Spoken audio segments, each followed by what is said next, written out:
The last part of the eye to complete is the fleshy surroundings. First of all, I use a writing nib to burn a dark line where shadow is cast next to the protruding ridges.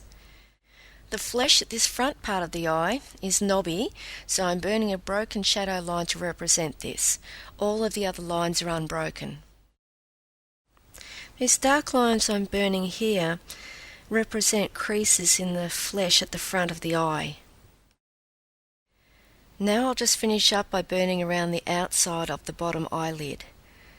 By burning a dark shadow line on both sides of this eyelid and leaving the middle pale, we get a real sense that this ridge protrudes outwards. Now let's turn the burner down and add a little light colour to the middle of the ridges. You can use a shader for this, but because space is limited, I'm opting to use the writer. Now just add a little colour to the fleshy front, but leave these parts alone. They're catching the light and remain unburnt.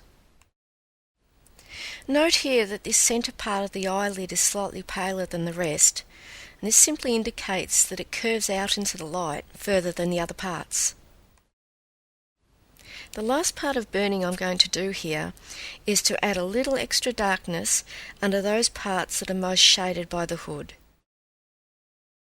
Lastly, as an option, you can use the tip of a sharp blade to gently scrape any areas that you feel need extra highlighting.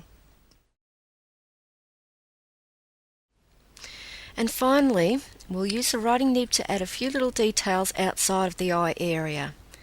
Now these areas represent crevices and bumps rather than feathers.